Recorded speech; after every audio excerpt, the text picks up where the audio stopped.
It was the 4th of July. I had worked 16 hours straight. I was exhausted.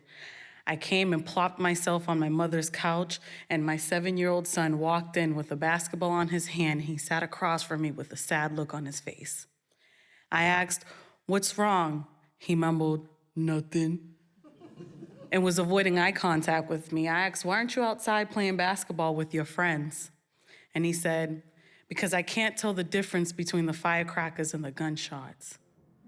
This broke me mentally and emotionally.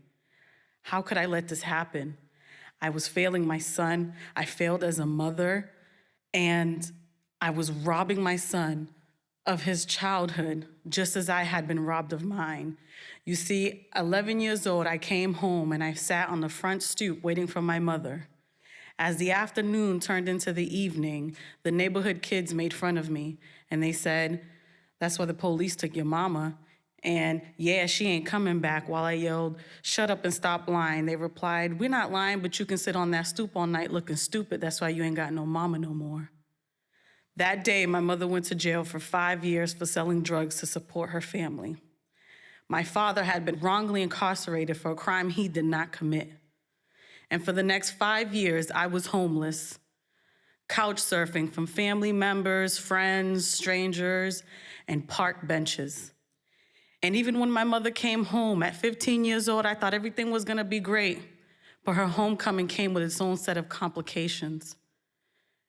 In and out of family shelters, still couch surfing with family members and friends, cleaning bathrooms to pay rent in a boarding room. And then, my mother was diagnosed with lupus, a single mother with a record who couldn't work further complicated life. But she worked very hard to make sure she regained her rights to take us to go see my dad. All my life, everyone told me he was innocent. Every Saturday, we would go visit this innocent, caring man that I knew didn't belong there. Yet everyone kept going on about life as if it was not a priority because they were too busy. So I decided, who better to help him on his journey to freedom than his own child? But who will listen to me? I'm a 17-year-old kid who doesn't even have the rights to vote. So I wrote a letter to the President of the United States requesting clemency. I wrote celebrities. I wrote talk show hosts. No one responded. Just like I know the judicial system will never admit that they robbed my father of his innocent life. But I had to keep going. I couldn't stop. A year after my mother went to prison, I was 12 years old. I was on a park bench all alone with nowhere to go. I felt completely alone. My heart ached, and I felt like the most unloved child in the world. I laid on the bench and stared at the stars, and in that moment, I decided that this wasn't gonna be my life. That one day I was gonna become a homeowner no matter what it took. And I wasn't gonna do it by selling drugs or joining a gang because all the drug dealers were in jail with their family suffering and the drug dealers were slowly killing each other off. I knew that I had the power to change this. 5 years later, remembering the promise that I made, I started looking for resources to help me with my credit score. All the employers I started looking at to see what they had to offer me. First-time homebuyer courses for free, 401ks that I can borrow money from myself.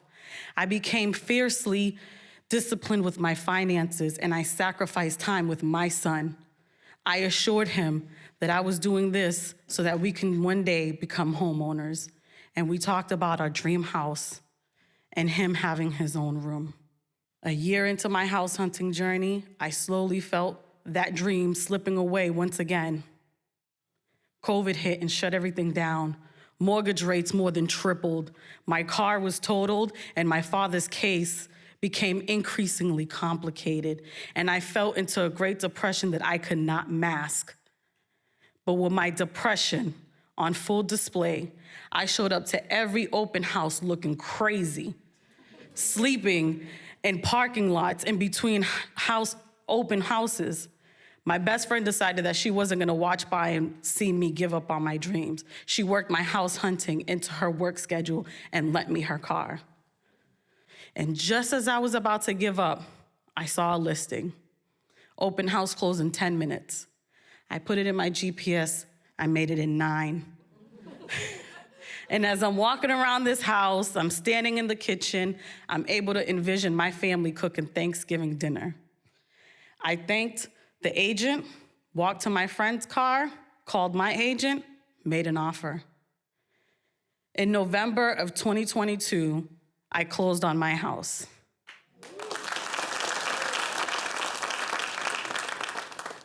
Eight months later, my father was granted parole with the home plan to be released to my house.